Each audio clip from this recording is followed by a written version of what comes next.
Hello again, I've got another story from Slinky Malinki.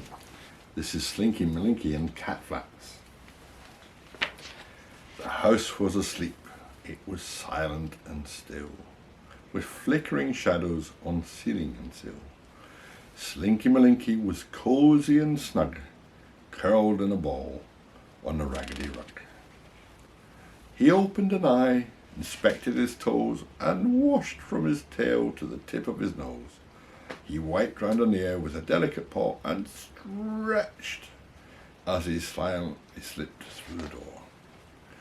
Whiskers all twitching and eyes shining bright, he squeezed through the cat flap and into the night. He prowled round the garden and smelled every smell, from the rambling rose to the snail in his shell.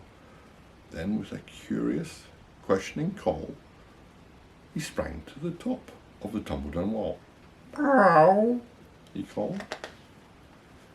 Out of a bush at the end of the wall came two creeping shadows, one big and one small.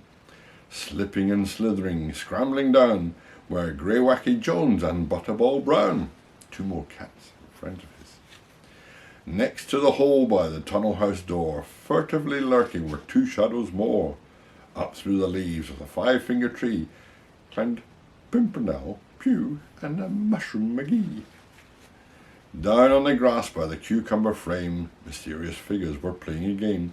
They tumbled and chased with a scuffle and cuff, the Poppadom kittens and Grizzly Macduff.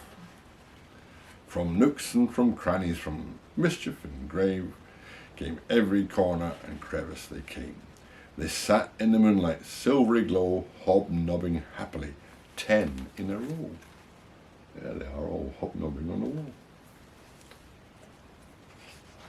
But out of the hedge, by the rickety seat, disturbing the birds in their feathery sleep, something was sneaking on Pussyfoot paw, the cranky and crotchety Scarface Claw. Then all at once came an ear-splitting sound of a caterwaul symphony echoing round. Growl, yow, growl, yow, spah, psst, yow, growl, growl.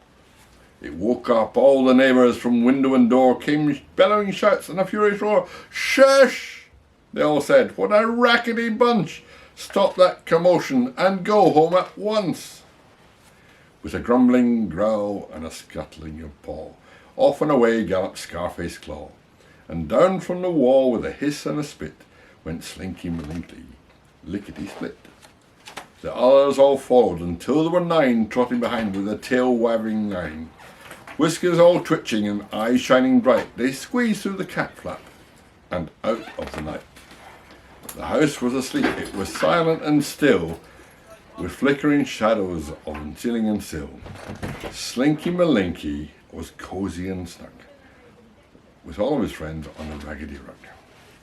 They sat in the firelight's welcoming glow, hobnobbing happily, 10 in a row. And there they are, all hobnobbing happily, inside in the warm. And that's all from me, so thank you, and I'll say bye-bye now. See you again.